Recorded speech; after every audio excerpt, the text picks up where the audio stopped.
When everyone you have ever loved is finally gone. When everything you have ever wanted is finally done with. When all of your nightmares are for a time obscured as by a shining and brainless beacon or a blinding eclipse of the many terrible shapes of this world. When you are calm and joyful and finally entirely alone. Then, in a great new darkness, you will finally execute your special plan.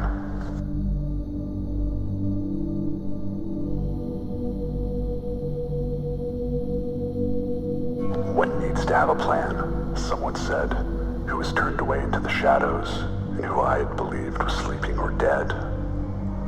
Imagine, he said, all the flesh that is eaten, the teeth tearing into it, the tongue tasting its savor, and the hunger for that taste. Now take away that flesh, he said. Take away the teeth and the tongue, the taste and the hunger. Take away everything as it is. That was my plan. My own special plan for this world.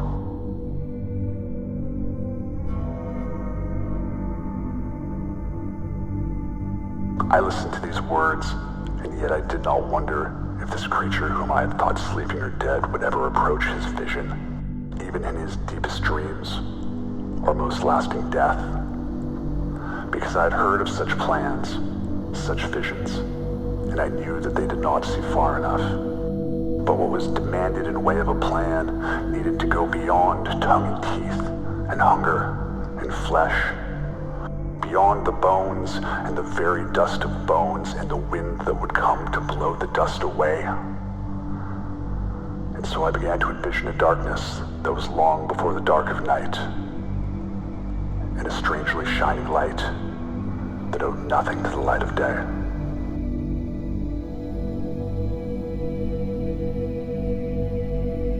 That day might seem like any other day. Once more we feel the tiny-legged trepidations. Once more we are mangled by a great grinding fear. But that day will have no others after. No more worlds like this will follow. Because I have a plan. A very special plan.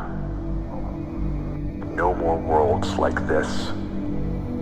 No more days like that. There are but 4 ways to die, a sardonic spirit might have said to me. There is dying that occurs relatively suddenly. There is dying that occurs relatively gradually. There is dying that occurs relatively painlessly. There is the death that is full of pain. Thus, by various means, they are combined. The sudden and the gradual, the painless and the painful, to yield but 4 ways to die, and there are no others. Even after the voice stopped speaking, I listened for it to speak again. After hours and days and years had passed, I listened for some further words. Yet all I heard were the faintest echoes reminding me, there are no others. There are no others. Was it then that I began to conceive for this world a special plan?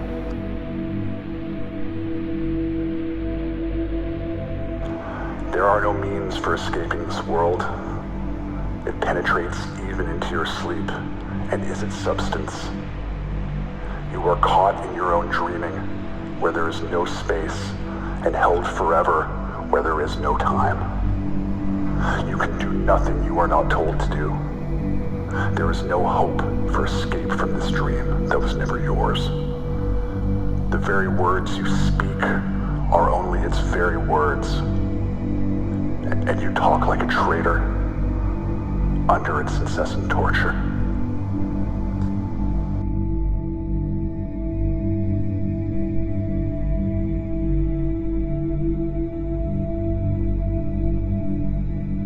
There are many who have designs upon this world and dream of wild and vast reformations.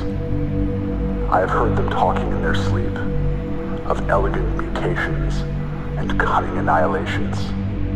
I have heard them whispering in the corners of crooked houses, and the alleys and narrow back streets of this crooked, creaking universe, which they, with their new designs, would make straight and sound.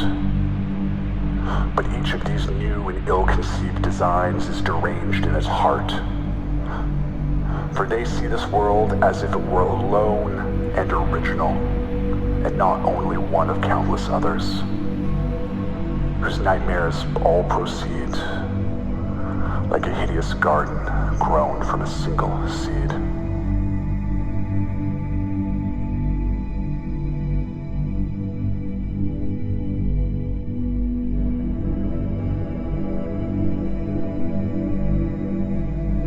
I have heard these dreamers talking in their sleep, and I stand waiting for them, as at the top of a darkened flight of stairs. They know nothing of me, and none of the secrets of my special plan, while I know every crooked, creaking step of theirs.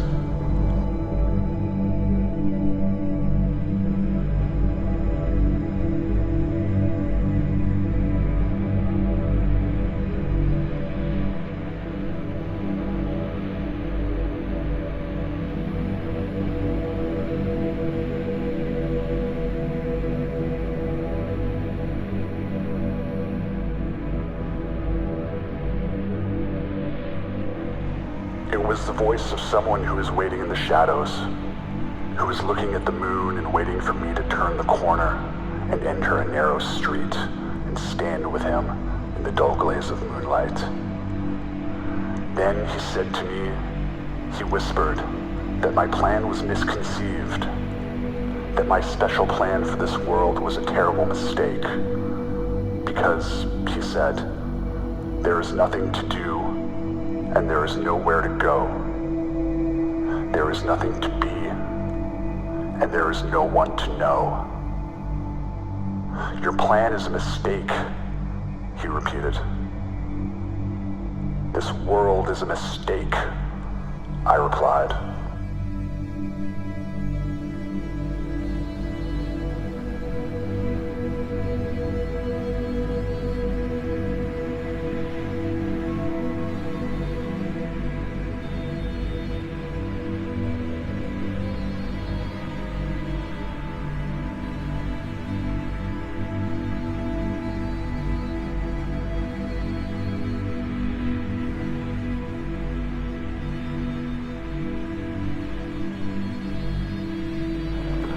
Children always followed him when they saw him hopping by. A funny walk, a funny man, a funny man. He made them laugh sometimes. He made them laugh, oh yes he did. Oh, how he made them roll.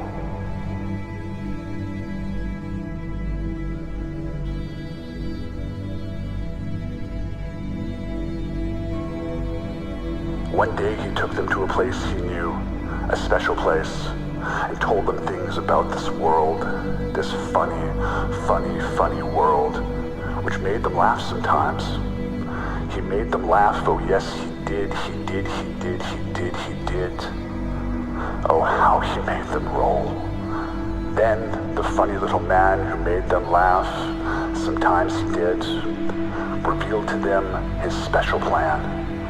His very special funny plan, knowing they would understand, and maybe laugh sometimes.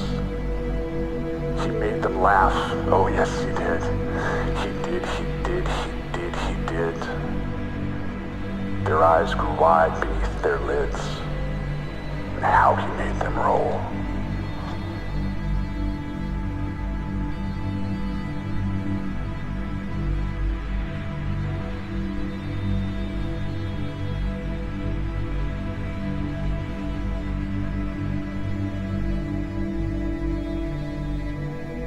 I first learned the facts from a lunatic in a dark and quiet room that smelled of stale time and space.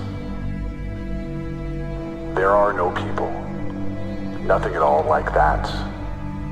The human phenomenon is but the sum of densely coiled layers of illusion, each of which winds itself upon the supreme insanity that there are persons of any kind, when all there can be is mindless mirrors, laughing and screaming as they parade about in an endless dream. But when I asked the lunatic what it was that saw itself within these mirrors, as they marched endlessly in stale time and space, he only rocked and smiled. Then he laughed and screamed. And in his black and empty eyes, I saw for a moment, as in a mirror, a formless shade of divinity, in flight from its stale infinity, of time and space, and the worst of all, of this world's dreams. My special plan for the laughter and the screams.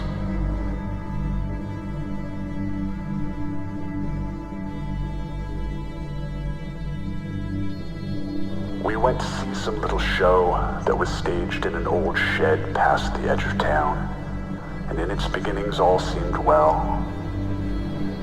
The miniature curtain stage glowed in the darkness, while those dolls bounced along on their strings before our eyes. And in its beginnings all seemed well, but then there came a subtle turning point, which some had noticed, and I was one. Who quietly left the show? No, I did not, because I could see where things were going. As the antics of those dolls grew strange, and the fragile strings grew taut, with the tiny pullings of tiny limbs, the others around me became appalled, and turned away and abandoned the show that was staged in an old shed past the edge of town. But I wanted to witness what could not be seen. But I wanted to witness what could never be. I wanted to see what could not be seen. But the moment of consummate disaster, when puppets turned to face the puppet master.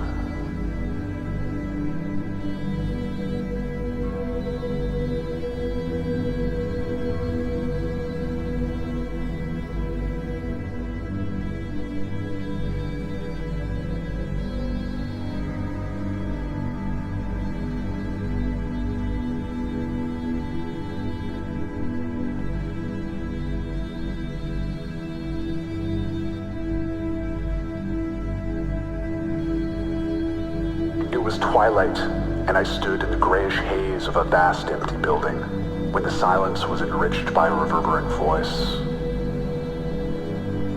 All the things of this world, it said, are of but one essence, for which there are no words. This is the greater part which has no beginning or end, and the one essence of this world for which there can be no words is but all the things of this world. This is the lesser part which had beginning and shall have an end, and for which words were conceived solely to speak of. Tiny broken beings of this world, it said, the beginnings and endings of this world, it said, for which words were conceived solely to speak of. Now remove these words, and what remains? It asks of me. As I stood in the twilight of that vast empty building, but I did not answer, the question echoed over and over, but I remained silent until the echoes died.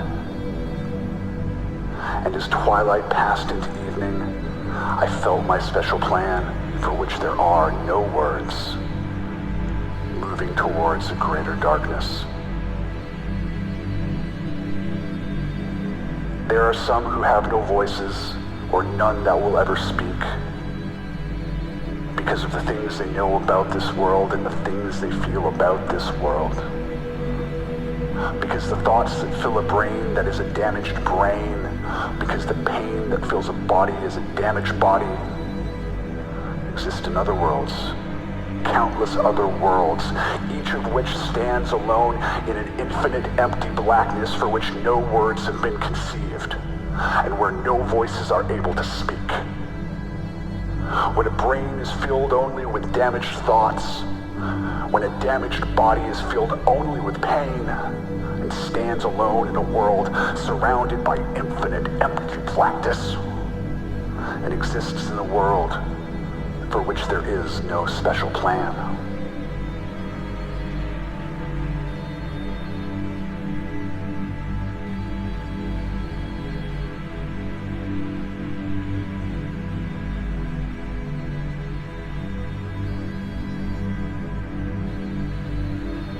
When everyone you have ever loved is finally gone. When everything you have ever wanted is finally done with. When all of your nightmares are for a time obscured, as by a shining, brainless beacon, or a blinding eclipse of the many terrible shapes of this world. When you are calm and joyful and finally entirely alone. Then, in a great new darkness, you will finally execute your special plan.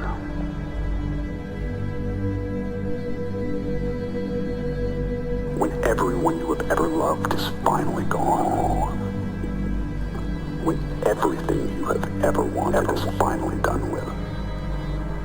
When all of your nightmares are for a time obscured, as by a shining, brainless beacon, or a blinding eclipse of the many terrible shapes of this world.